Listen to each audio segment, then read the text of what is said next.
Praise the lord. ప్రభు అయిన యేసుక్రీస్తు నామంలో హోసన్నా మినిస్ట్రీస్ తరపున మీకు హృదయపూర్వకమైన వందనాలు తెలియపరుస్తున్నాను. ప్రభు మిమ్మల్ని దీవించి ఆశీర్వదించునుగాక. ప్రియులారా, ఈ పూట పరిశుద్ధ గ్రంథంలో నుంచి 119వ కీర్తన 71వ వాక్యాన్ని నేను చదువుతున్నాను. మీరు కూడా గమనించండి. నేను నీ కట్టడలను నేర్చుకొనున్నట్లు శ్రమనందు యుండుట నాకు మేలాయను. చూడండి, ఈ వాక్య భాగంలో శ్రమ అనే అనుభవం తీసుకుని వచ్చే ఆశీర్వాదాన్ని గూర్చి, మేలును గూర్చి మనం గ్రహిస్తున్నాము. వాస్తవంగా శ్రమ అంటే మనకు ఒక చేదైన అనుభవం. మీకే కాదు, నాకే కాదు, ఎవరికైనా కూడా. శ్రమ అనగానే అది ఒక క్లిష్ట స్థితిగతులు అనేది మన అవగాహన. అయితే అంతరంగికంగా దాచబడి ఉన్న విషయాలు కనుక మనం ఆలోచించగలిగితే శ్రమ అనేక విషయాలను మనకు నేర్పిస్తుంది. విజయం కంటే కూడా శ్రమయే మనకు పాఠాలు నేర్పిస్తుంది. ఓటమి మనకు పాఠాలు నేర్పిస్తుంది. ఇరుకైన అనుభవాలు మనకు మేలుకొనుపును కలిగిస్తాయి. మేలులు ఎన్నో ఈ శ్రమ అనే అనుభవంలో దాచబడి ఉన్నాయి అనేది మనం గ్రహించాలి. ఈ కీర్తన కూడా మనం చదివినప్పుడు నీ కట్టడలను నేను నేర్చుకున్నట్లు, అంటే శ్రమ కలిగిన వేళ నీ కట్టడలను నేను నేర్చుకోగలుగుతున్నాను. ప్రియమైన సహోదరులారా, మనకు దేవుని కట్టడలు ఎంతో శ్రేష్టమైనవి, ఎంతో అమూల్యమైనవి.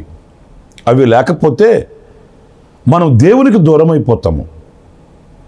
చూడండి, ఇశ్రాయేలీలు ఐగుప్తు దేశంలో నుంచి వాళ్ళు వస్తున్నప్పుడు వాళ్ళు విచ్చలవిడిగా ప్రవర్తించడం నేర్చుకున్నారు. దేవునికి దూరం అయిపోతున్నారు. దేవుని హృదయంలో వేదనను కలిగిస్తున్నారు. వారికి కుడి ఎడమలకు వ్యత్యాసం తెలియకపోయింది. అప్పుడు ప్రభువు వారు దేవుని ఎదుట దోషులుగా నిలబడకుండానట్లు వాళ్ళకి కొన్ని కట్టడలను అనుగ్రహించాడు. నేను తప్ప నీకు వేరొక దేవుడు ఉండకూడదు, ఎందుకంటే మీరు అలా చేసి నాకు దూరం అయిపోతున్నారు. పైన ఆకాశం అందే కానీ, భూమి ఎందే కానీ, భూమి కింద నీళ్ళ ఎందే కానీ ఎక్కడ కూడా నేను తప్ప నీకు ఒక వేరొక దేవుడు ఉండకూడదు. నీ తల్లిని నీ తండ్రిని సన్మానింపుము.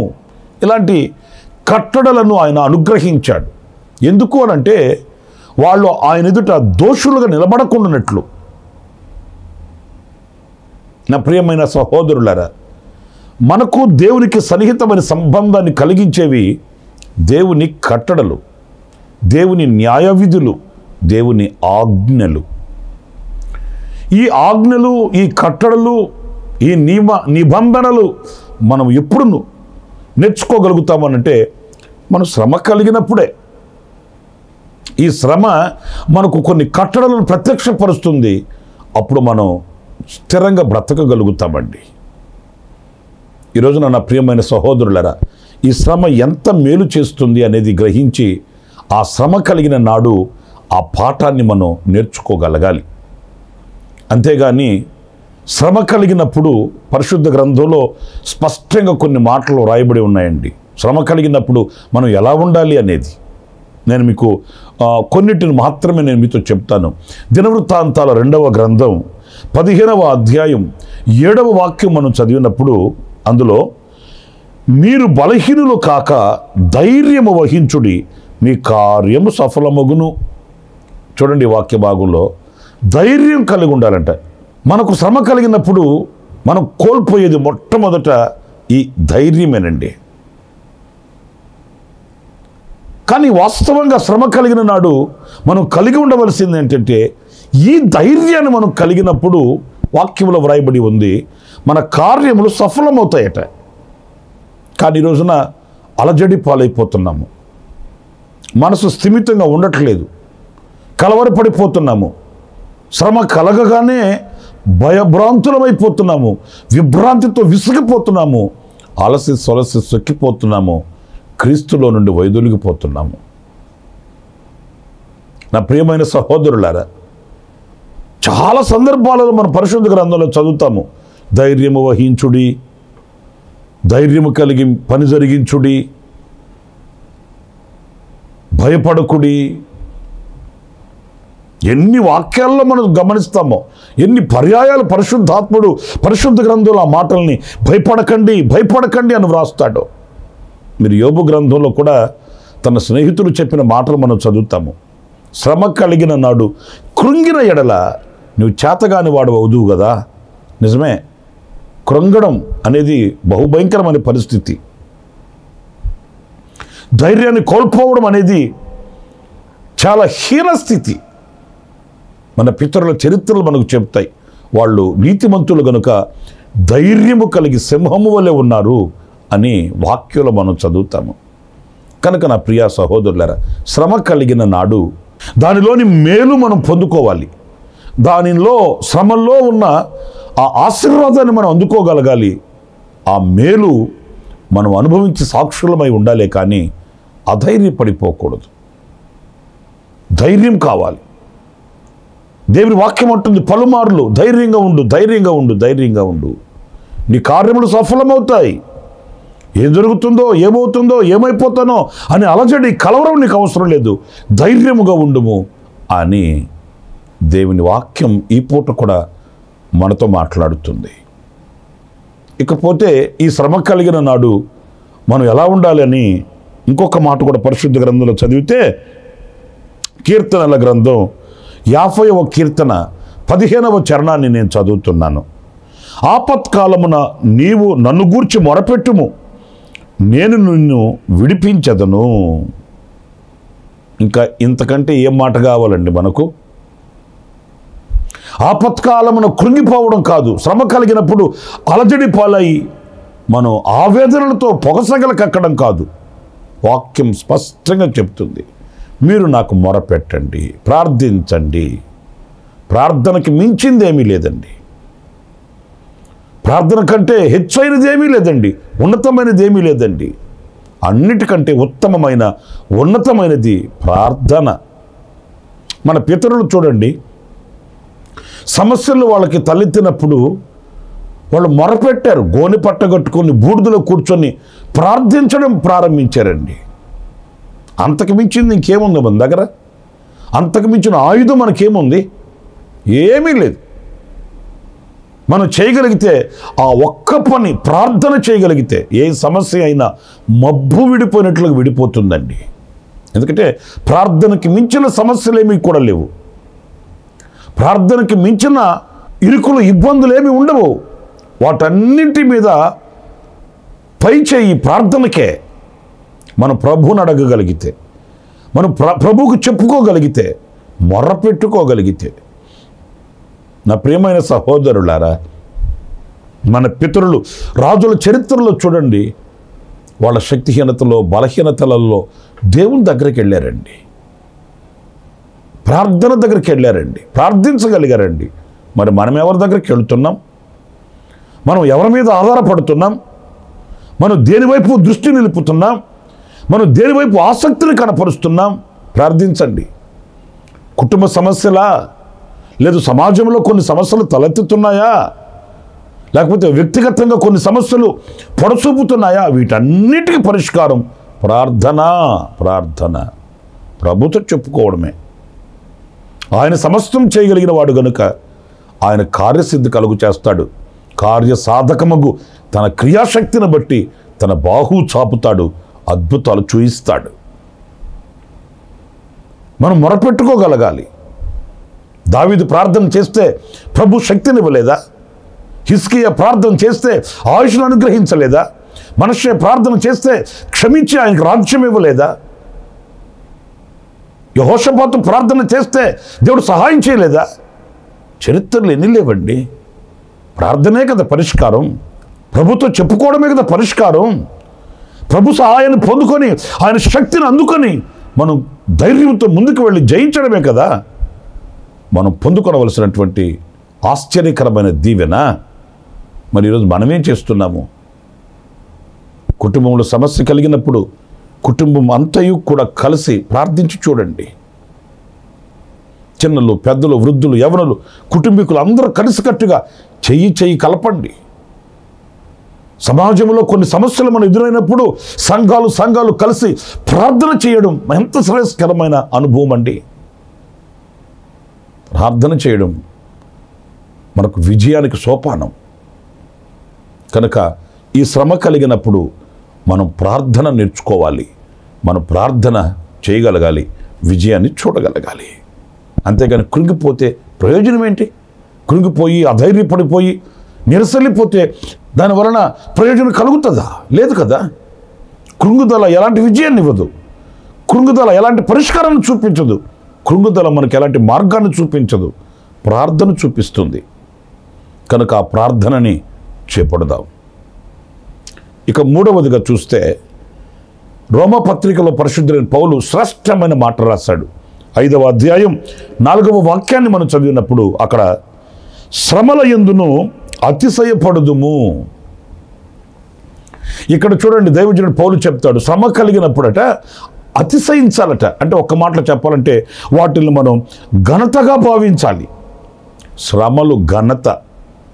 కొత్తగా ఉంది ఈ మాట కదా. మనమేమనుకుంటాం? శ్రమలు అవమానం అనుకుంటాం. శ్రమ కలిగితే ఇబ్బందిగా ఫీల్ అయిపోతాం మనం. ఎందుకు నాకే వచ్చాయి, నేను ఇంత భక్తి చేస్తున్నాను, ఇంత నీతిగా ఉంటున్నాను, ఇంత యథార్థంగా ఉంటున్నాను, ఈ అవమానాలేంటి, ఈ నిందలేంటి, ఈ విరోధం ఏంటి? ఇవన్నీ మనల్ని గుచ్చి గుచ్చి గుచ్చి వేధిస్తుంటాయి.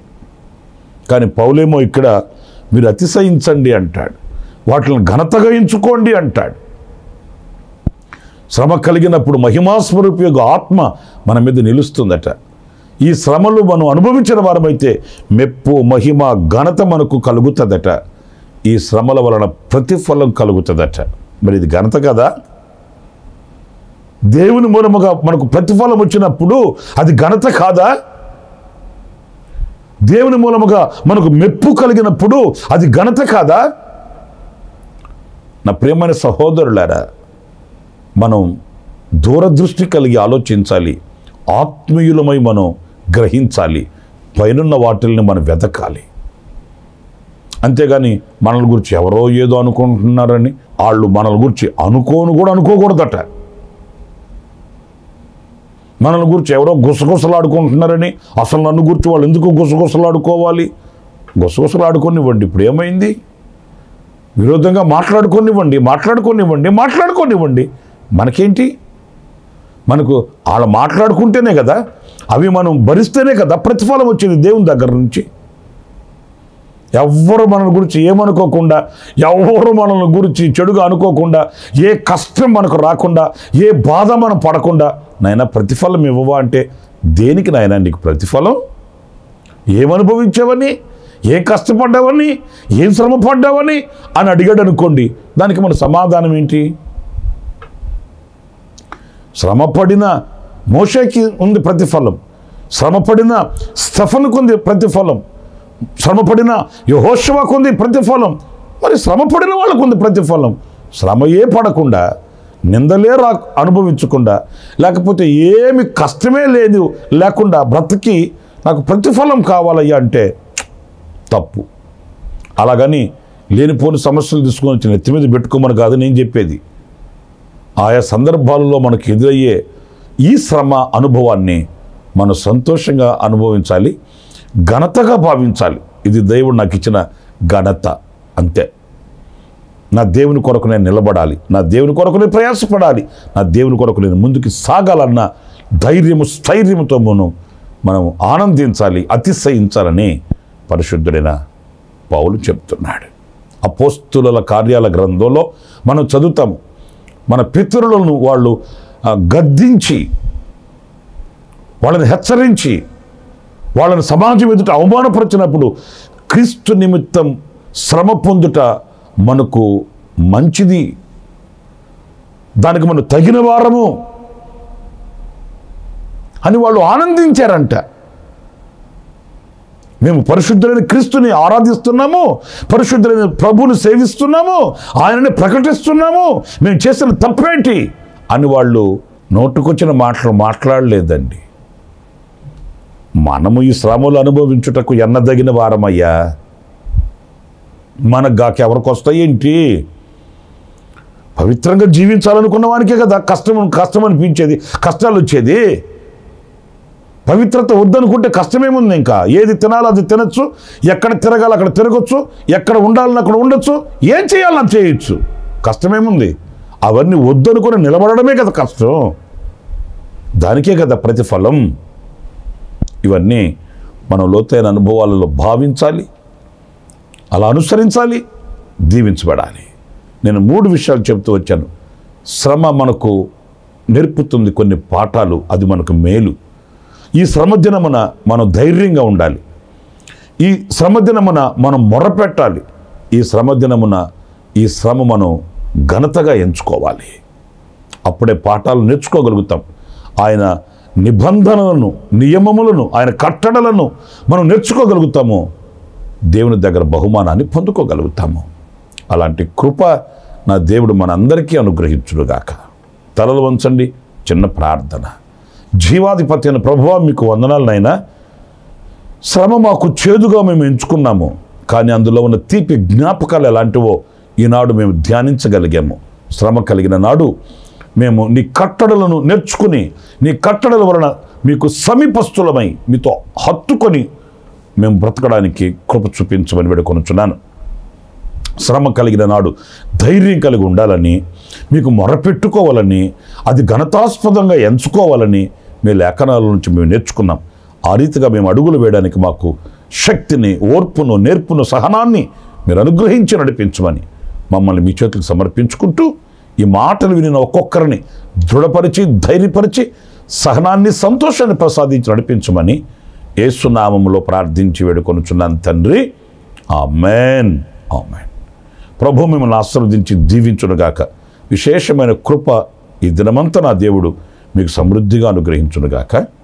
ఆమేన్, ఆమేన్.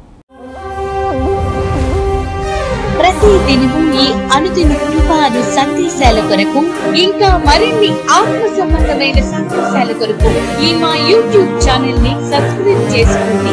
Pastor Ramesh, hosanna ministries.